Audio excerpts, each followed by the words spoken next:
بسم اللہ الرحمن الرحیم۔ امام ترمذی رحمہ اللہ تعالیٰ اپنی کتاب جامع الترمذی میں نقل کرتے ہیں، عمران بن حسین رضی اللہ تعالیٰ عنہ اس حدیث اور واقعہ کے راوی ہیں۔ وہ روایت کرتے ہیں کہ نبی اکرم صلی اللہ علیہ وسلم تشریف فرما تھے کہ ایک شخص حاضر خدمت ہوا اور اس نے آ کے کہا السلام علیکم۔ آپ نے سلام کا جواب دیا اور فرمایا 10۔ کچھ ہی دیر گزری، ایک دوسرا شخص آیا اور اس نے آ کے کہا السلام علیکم ورحمۃ اللہ۔ آپ نے اس کے سلام کا جواب دیا اور فرمایا 20۔ اور کچھ ہی دیر گزری، ایک تیسرا شخص آیا، اس نے بھی سلام کیا السلام علیکم ورحمۃ اللہ وبرکاتہ۔ آپ صلی اللہ علیہ وسلم نے اس کے بھی سلام کا جواب دیا اور فرمایا 30، کہ اس کو 30 نیکیاں ملیں۔ سبحان اللہ۔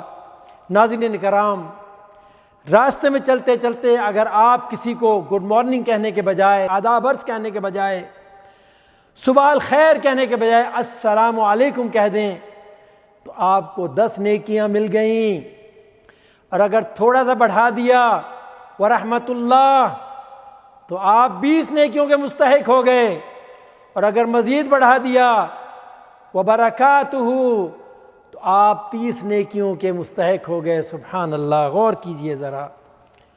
اور یہ خبر کون دے رہا ہے؟ صادق المصدوق کی خبر دے رہے ہیں، وہ خبر دے رہے ہیں کہ جن کی طرف وحی آتی ہے۔ اللہ اکبر۔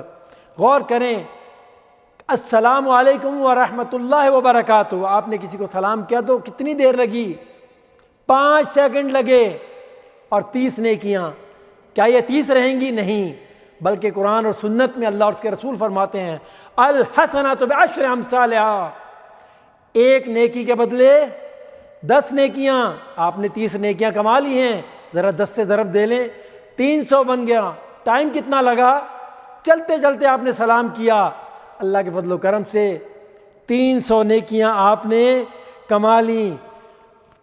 اللہ تعالیٰ کیا ارشاد فرماتے ہیں؟ ہم تو مائل بکرم ہیں، کوئی سائل ہی نہیں۔ اللہ تعالیٰ تو بخشنے کے لیے تیار بیٹھا ہے، وہ تو ڈھونڈ رہا ہوتا ہے کہ کوئی مانگنے والا تو آئے۔ اس کی بخشش، اس کی رحمت ہر وقت عطا ہونے کے لیے تیار ہے، لیکن ہم لینے والے تو بنے۔ اللہ اکبر۔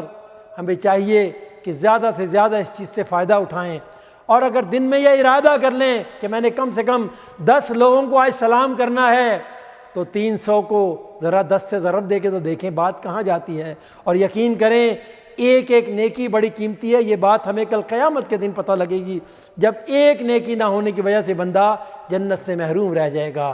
اللہ تعالیٰ کی بارگاہ میں دعا ہے کہ اللہ تعالیٰ ان نیکیوں کو کرنے کی ہمیں توفیق عطا فرمائے۔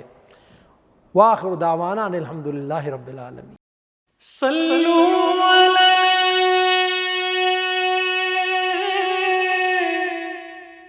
وآلہ